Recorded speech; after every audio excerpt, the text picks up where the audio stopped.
You couldn't bear to stick around much longer after that. Every glance felt loaded for some reason, and you craved some quiet solitude to think. After bidding them all a polite goodnight, you forewent the bedroom and instead began pacing the gardens. There was far too much on your mind to sleep. Or really, it was just one glaring thing. The strange excitement swirling in your stomach from earlier had turned to stone, and now every gaze that lingered on him for too long felt traitorous. You held no illusions that you were special to Zenitsu, in spite of all his signals strongly pointing to the contrary. He treated all girls like this. There were times you even felt bad for your host. The patient old woman must have never had a moment's peace, for he pestered Nezuko by night and you by day, and also sometimes by night. It really all depended on when the tender waltz of romance strummed his heart. Each time a wave of courtship rituals befell you, he seemed kind enough to not play favorites. When he went picking wildflowers, Nezuko always received a matching one to yours. Except the one time. But you thought it was safe to assume he would have gone back to retrieve another had he not been riven with insatiable itching. You used to postulate that he had a long-term plan to see which one of you he could wear down first and propose to, but after a while that theory struck you as absurd.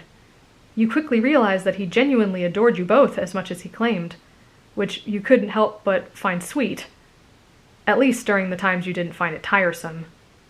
But then, you don't remember the last time you found it tiresome. Even Tanjiro had picked up on this fact a while back, and seemed more hesitant to interfere in Zenitsu's pursuit of you, opting for keeping a more watchful distance instead. This highly contradicted the more hands-on approach he took when defending Nezuko from his devices, but that was to be expected of a big brother. Although, despite his efforts, Zenitsu had yet to step out of line with her recently. When he read she was feeling generous, he'd give her a cheerful greeting and extend his head for pats, just as he had a moment ago. But somehow it took you until this evening to notice that she had never once been shocked. Was he just more careful with her? Nezuko possessed an undeniable statuesque beauty. Her long flowing hair and big round eyes were striking. Surely that was the reason. She was the favorite. You could accept that, right? No. It was upsetting you for some reason. That fact threw all of your preconceived notions about him to the wolves. It's just downright rude, you thought bitterly, to allow a lady to be shocked because he's too lazy to keep it under control. A scoff escaped your throat. Or maybe he and the guys get a laugh out of it. No, you were definitely getting ahead of yourself. At the very least, you knew Tanjiro would never do that, and the other two never struck you as intentionally malicious. Either way, you couldn't let this go unaddressed. You needed an explanation. You sucked in a big puff of air, trying to hype yourself up for the confrontation, and stormed back to the boys' room. You heard them quietly chatting, which meant they weren't asleep yet. Zenitsu, would you come outside? I need to speak with you. What did you do? You heard Tanjiro whisper, though you were sure he didn't mean for it to sound as accusatory as it did. He just assumed based on the strain in your tone that something was amiss, though no one picked up on your vocal waver more strongly than Zenitsu himself. Sure, he yelped out and a scurrying of hasty footsteps approached. The instant the Fusuma parted, you felt your anger deflate in the reflection of his nervous amber eyes. You didn't have the heart to scold him, did you? Before you knew it, you had tripped over a soft spot for him that hadn't been there last time you checked. Somehow, in the pale lavender clothes and ambient silver moonlight, he looked even more docile than usual, and it took you a moment of drinking in the gentle youth of his delicate features before you realized he was watching you expectantly, eagerly awaiting a response. Do you want to go for a walk? He just nodded and shuffled outside to follow you. The silence was one of the loudest you'd ever experienced, and it lasted until you both made it a fair distance away. You found yourself somewhere between the gardens and the bathhouse before you worked up the guts to speak. Unfortunately, the blonde seemed to be radiating skittish energy, which didn't help ease you into the conflict at all. Zenitsu, I wanted to ask you something. He halted his walk and turned to face you. About today, and also those other days. He swallowed thickly and began to sweat, knowing exactly the direction this conversation was heading. Are your hands all right? he asked meekly. Oh, yeah, they're fine. It felt as though you were bouncing anxiety off of each other with each passing glance. After dinner, I noticed something. Noticed what? That spark thing you do. You didn't do it to Nezuko. His eyes widened at your assessment. You seemed to hold it back just fine for her. So, am I not worth the effort? His fearful expression sank into a heartbroken one. Is that what you think? He saw the admittance in your eyes and his own turned downcast. It's not that at all. Then, what is it? Zenitsu felt his nerves resurfacing when you weren't satisfied with his truthful but minimalistic answer. Well, my feelings towards the two of you are different. Different how? It's just different! He shrieked out involuntarily like a cornered animal, and you winced at the sudden volume change. That doesn't explain anything. Tell me, Zenitsu, why do you shock me? Do you think it's funny or something? No, of course not! His jaw set and his posture stiffened. His panic was approaching fever pitch, and it was all he could do to not start shaking. Zenitsu wasn't ready for this. Then why? Why is it just me? He startled when his back met the outer wall of the bathhouse. He hadn't even noticed himself instinctively recoiling from your demands. It's... He shot darting glances around the perimeter, obviously searching for a way out of this. At this point, he'd even be grateful for Inosuke violently tackling him out of the vice of your scrutinizing gaze. It's, because... Well? You urged, and his face turned redder than the first flower he ever picked for you. And also the resulting rashes that followed. I can't control my breathing around you. At last, after a strenuous effort, the truth began to tiptoe out of Zenitsu's mouth, albeit at the cost of him fidgeting like crazy and looking everywhere but directly at you. It's, kind of hard to explain, so, go on. A hand reached out and gently gripped his arm, an attempt to make you feel grounded again, because he couldn't possibly be about to say what you longed for him to say. What little composure he had left faltered somewhat at the contact.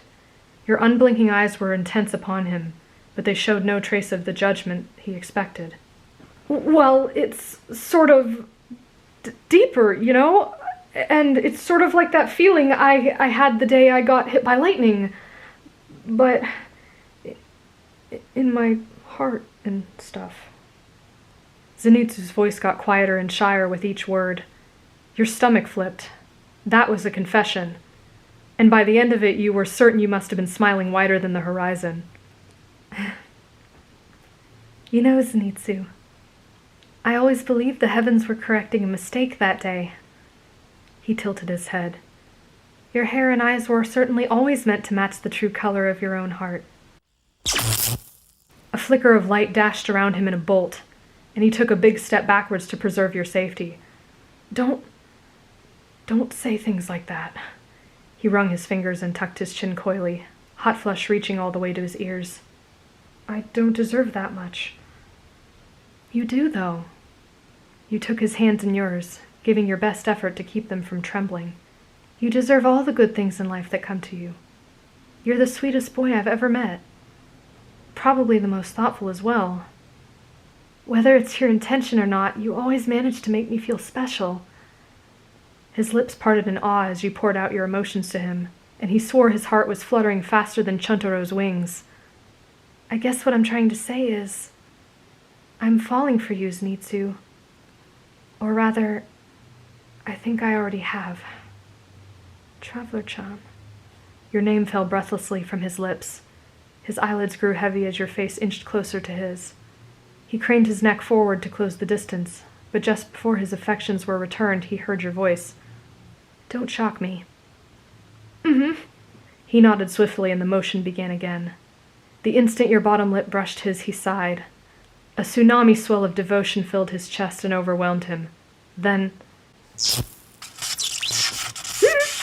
You recoiled back and wrinkled your nose. Amidst his string of numerous apologies, you swore you smelled the sharp scent of your eyebrows singeing. Your lips held a peculiar tingling sensation, the buzzing of lots of bees, and you ran a finger over them. "I'm sorry! I'm so sorry!" Tears prickled the corners of his eyes. "I can't get it right, and I'm—" Again. Eh? He balked when he heard your demand. You really wanted to kiss him a second time after that? Zenitsu felt the ionic shift when the adrenaline flared in his heart once more. To you it seemed like the air around him was vibrating, a fitting reflection to the electricity thrumming in your veins right now. You braced yourself as the dance of love began again. The tiniest spark surged against your mouth, hovering only an inch away from his, but this time it vanished as quickly as it came. His warm breath fanned your cheeks before you were finally able to feel the softness of his lips against your own. Before long he melted into the kiss like snow on summer grass, and his hands cupped your face with a gentleness only a heart as tender as Zenitsu's could manage. You tightened the embrace, forcing him ever closer to you, and a cute little mew escaped his throat. You could hear the happiness in it when he snaked his arms around you, and your hands tangled up in his hair. Maybe it was just obvious. Or perhaps you were learning to read him as well as he could read you. Finally the two of you parted, but he didn't release you from his arms. He just held you there, and you were content to let yourself get lost for a while in those gorgeous half-lidded golden eyes. Your fingers absent-mindedly played with the hem of his silken lilac robe, next to where the bare of his chest was peeking through, rising and falling much faster than before. And it was while he was catching his breath that you noticed something you chose not to comment on for fear it would ruin the moment, though in your opinion it only served to make it more perfect. The effect of Zenitsu's pent-up surge had caused his hair to stand on end. He must have reversed his internal current in order to avoid shocking you, and this was the hilarious result. It essentially looked like a firework had gone off in his face, minus the soot, sending his locks in every unnatural direction. He returned your big smile, blissfully unaware of his disheveled appearance. He covered his mouth to prevent the sinful breeze from stealing your warmth from his lips, and to preserve the feeling as long as he could. Your beloved suddenly started wiggling his body like a jovial earthworm, like he would burst from excitement if something didn't happen soon. What that something was you didn't know. But then you heard it echo over the grounds, surely waking every resident and guest in the Wisteria household. Traveler John!